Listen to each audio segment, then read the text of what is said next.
Somewhere in Burbank, an executive signs a document that commits $200 million to a movie that does not exist. No footage has been shot. No actor has spoken a line. The screenplay may still be unfinished, yet the money is now moving into bank accounts, insurance policies, and sound stages that will not open for 18 months. This is the central strangeness of the film business. A studio must spend the entire fortune up front, years before a single ticket is sold, and it must do so without any reliable way to know whether audiences will show up. In 2019, Disney's The Lion King cost roughly $260 million to produce and earned over $1.5 billion. That same year, other nine-figure gambles, Dark Phoenix, Terminator, Dark Fate, lost their studios more than $100 million each. Same budgets, same marketing machine. Opposite outcomes.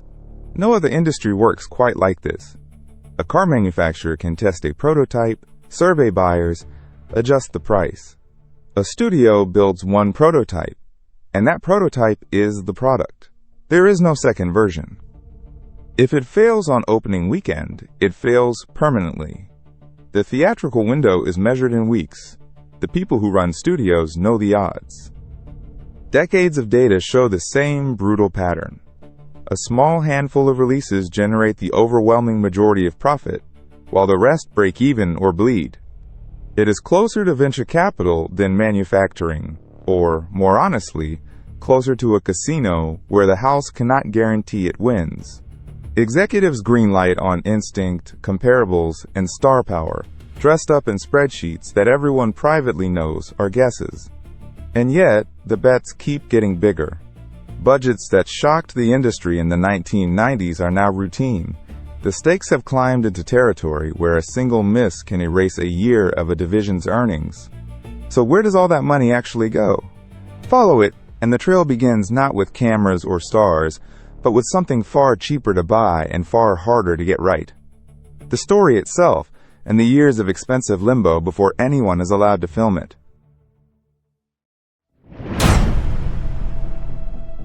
Before a studio can gamble on a movie, it has to own the story, and stories are bought long before anyone knows if they will ever be made.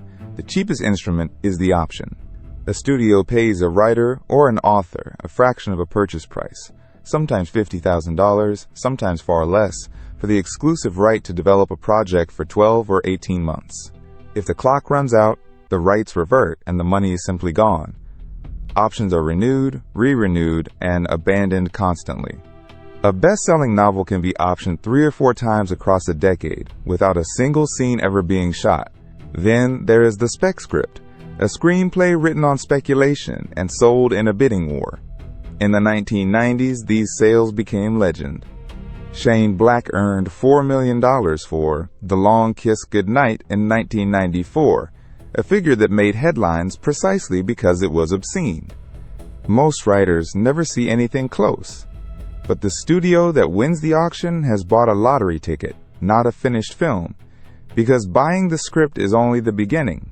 What follows is development, the long, expensive process of rewrites.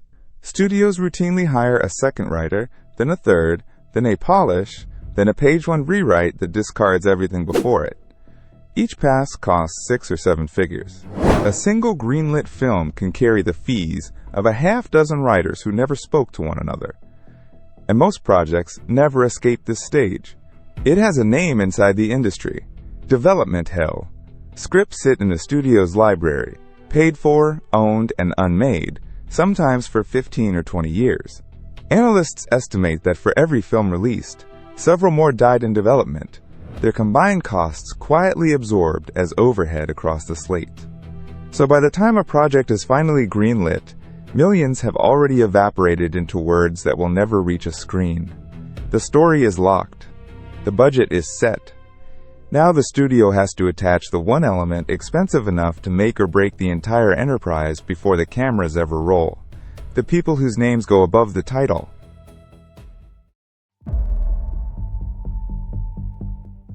In a film budget, a single line divides the entire production.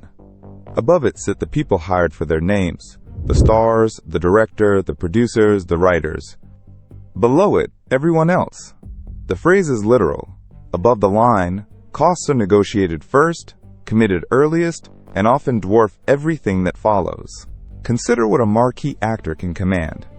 In the 1990s, $20 million became the ceiling for the biggest names: Jim Carrey, Tom Cruise, Will Smith. But the salary is only the visible part. The real prize is the back end, a percentage of the film's revenue, negotiated into the contract before shooting begins. The most extreme version is first dollar gross. It means the star is paid a share of the studio's receipts from the very first ticket sold, before the studio recovers a single cent of its own costs. When Tom Cruise took a large first-dollar percentage on the Mission Impossible films, he could earn more from a hit than the studio that financed, produced, and marketed it. The person who acts in the movie out-earns the company that bet everything on it. Directors negotiate their own fees and points. A-list filmmakers command 7 or 8 figures plus a share of profits, and on a franchise, their leverage can rival the stars. Producers take fees and credits, sometimes several producers per film, each with a claim on the budget. Why hire the most expensive people before anyone knows the film works? Because in a business that cannot predict outcomes, a recognizable name is the closest thing to insurance.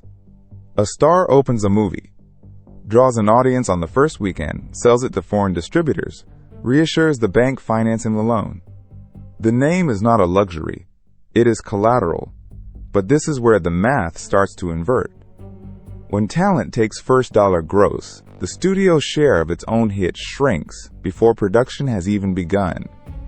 The people above the line are paid whether the film succeeds or not. Below that line waits a very different economy, larger, more anonymous, and priced not by fame but by the day. This is where a movie is actually built.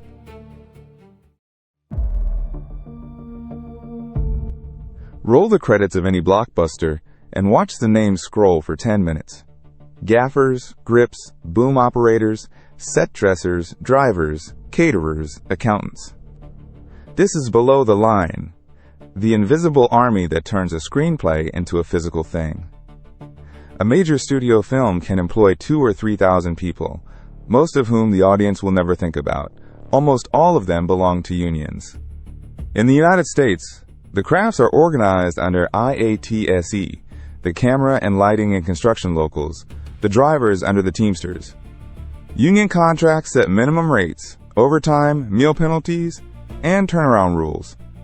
Break them and the costs escalate instantly. A delayed lunch triggers penalty payments that compound by the minute across a crew of hundreds. Then there is the physical world itself. Locations must be scouted, permitted, and rented. Sometimes an entire city block shut down for a week. Sets are built from scratch on sound stages that lease by the day. Every vehicle, costume, and prop is bought or fabricated. And all of it is insured, because a production that loses its lead actor to illness can collapse overnight.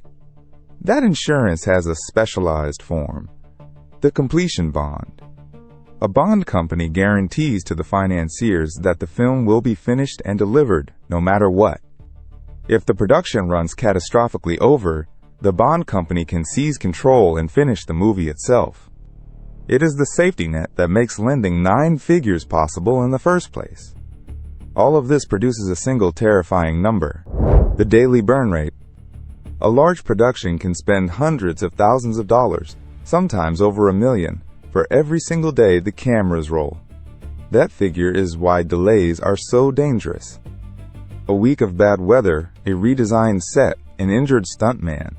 Each adds days, and each day is another fortune. Overruns are measured not in dollars but in calendar squares. Yet even a flawless shoot, delivered on schedule, produces something that is only half a movie. The footage exists, but for a modern blockbuster, the most expensive images have not been filmed at all. They will be built, frame by frame, in render farms on 3 continents. The dragon does not exist. The collapsing city does not exist. The de-aged actor, the alien fleet, the ocean of fire, none of it was ever in front of a camera. It is manufactured, pixel by pixel, in visual effects houses scattered across the planet. Follow the work, and it circles the globe. Weta FX in Wellington built the creatures of Avatar and The Lord of the Rings. Framestore and Double Negative in London, DNEG, and Prime Focus in Mumbai, Industrial Light and Magic in San Francisco. A single blockbuster's shots are parceled out among a dozen vendors on 4 continents, chasing artists, tax rebates, and the follow-the-sun rendering that never stops. The numbers are staggering. A major film can contain 2,000 VFX shots. Total effects budgets routinely pass $100 million, and a single hero shot, a photoreal creature, a full CG environment can cost tens or hundreds of thousands of dollars on its own, revised through dozens of versions as the director changes his mind. Here is the paradox that defines the industry. Visual effects are simultaneously a film's single largest expense and its most fragile business. The studios pay enormous sums, but they pay on fixed bids, then demand endless revisions the vendors must absorb for free. The result is brutal. Some of the most celebrated VFX houses in the world have gone bankrupt at the peak of their fame. Rhythm and Hues won the Academy Award for Life of Pi in 2013 while in the middle of filing for bankruptcy. The company that built the Tiger could not survive the film that made it famous. So the effects vendors operate on the thinnest margins in the entire supply chain, doing the most technically impossible work for the least secure pay. They are the reason the image on screen looks like $100 million, and often the reason someone, somewhere, has quietly lost their business. The film is finished. The footage is shot. The effects are rendered. The reels are locked. But a finished movie sitting in a vault earns nothing. Now the studio has to spend all over again, sometimes as much as the film cost to make, just to convince the world to show up.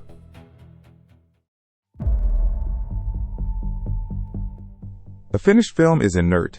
It sits on a server as a digital cinema package, a few hundred gigabytes of encrypted footage that nobody has yet been persuaded to want. Bridging that gap is the job of prints and advertising, or P&A, a second budget that routinely rivals the cost of the movie itself. A studio that spent $200 million shooting a tentpole will commonly spend another $100 to $150 million selling it, and not $1 of that figure appears in the number quoted as the budget. Watch where it goes. A 30-second spot in the Super Bowl runs roughly $7 million for the airtime alone. National television buys, thousands of billboards, bus wraps, YouTube pre-roll, and press tours flying stars business class to Tokyo, London, and Mexico City stack up week after week before release. Trailers are cut by specialist agencies that charge 6 figures per version, and studios commission dozens. The premiere, the red carpet, the after party, all of it is marketing, all of it billed to the film. Distribution is its own machine. A wide domestic release lands on more than 4,000 screens at once, each requiring a licensed DCP, a delivery key timed to the exact showtime, and a booking negotiated months earlier.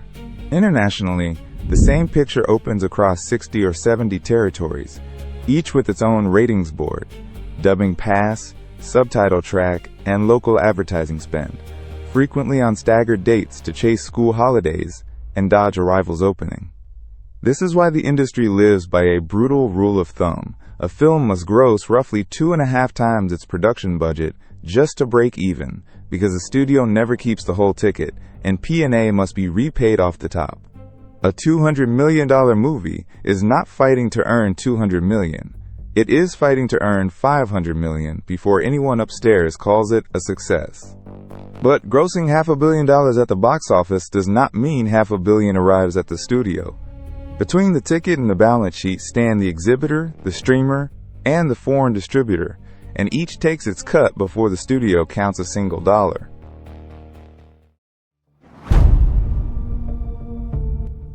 Start at the ticket window. Your $15 ticket does not flow to the studio in one piece. In the United States, it is split with the exhibitor, the theater chain. In a blockbuster's opening week, the studio may claw back 60 to 70% of every ticket, but that share shrinks each week the film holds, and by week 5, the local cinema keeps the larger half. The popcorn, the $8 soda, none of that is shared, which is why concessions, not film, are how theaters survive. Cross a border, and the math changes again. In most foreign territories, the studio's share drops toward 40%. And in China, the largest overseas market, a state-set formula historically returned only 25% of the gross to a Hollywood studio. A film that earns $400 million there delivers only a fraction to Burbank, held abroad for months by currency controls. Then there's timing. For decades, the theatrical window was sacred, a 90-day exclusive before a film reached home video. The pandemic shattered it. By 2021, studios had compressed the window to 45 days, sometimes 17, and several sent films to their own streaming services on opening day. Each shortened window trades a cinema dollar for a subscriber dollar, and the two are not worth the same. Streaming rewrote the back end. Instead of selling tickets, a studio now licenses its film, either to an outside platform for a flat fee that can reach 9 figures, or to a sibling service where the revenue is internal and murky. Premium video on demand adds a 19.99 rental weeks before the disc. And international rights are still carved up territory by territory, so the same movie is a purchase in Germany, a rental in Brazil, and a catalog title in Japan. The result is that a single film has no single revenue number. It has dozens, each shaped by where, when, and how it played, flowing back through distributors who skim a fee. And once those streams reach the studio's ledger, a stranger thing happens. The accountants take over, and a movie that grossed $900 million can be made to show, on paper, that it never earned a cent.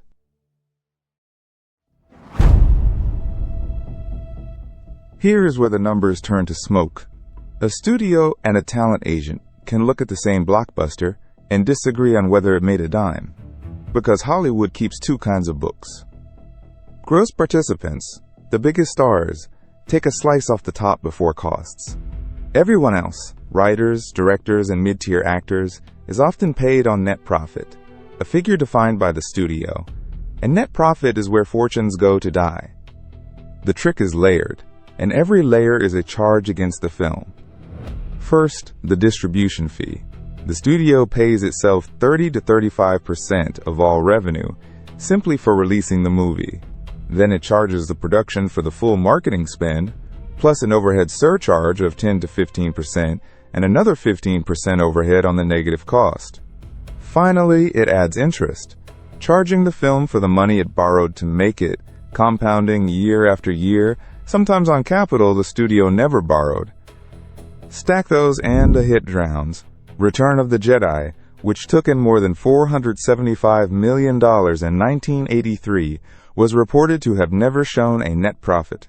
When a leaked statement for Harry Potter and the Order of the Phoenix surfaced, the 2007 film had grossed nearly $938 million, and yet showed a $167 million loss on the studio's ledger.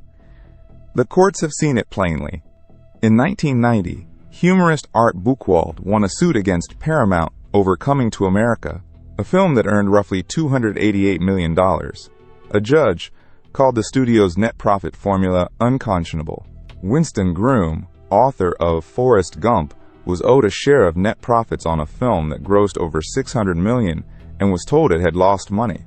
In 2005, New Line's books on The Lord of the Rings drew a Tolkien estate audit and lawsuits over vanished participation. None of it is fraud. It is contract language, agreed in advance, routing a movie's income through fees and interest until the profit reported to participants approaches zero, which raises the real question. If the blockbuster on the screen can be engineered to lose money, the studios are making their fortunes somewhere the cameras never point. So follow the money to where it actually lives. When Disney paid $4 billion for Lucasfilm in 2012, it was not buying a film. It was buying Star Wars, a machine that had already sold more in toys than in tickets. Since 1977, Star Wars merchandise has generated over $30 billion, dwarfing the box office of every film combined.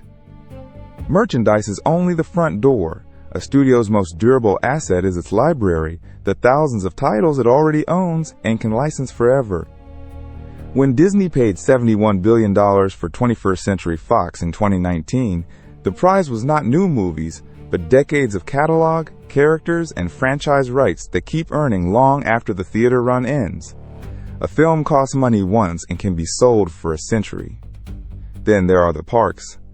Disney's theme park and consumer products division earns more than $30 billion a year, more than its studios make from movies.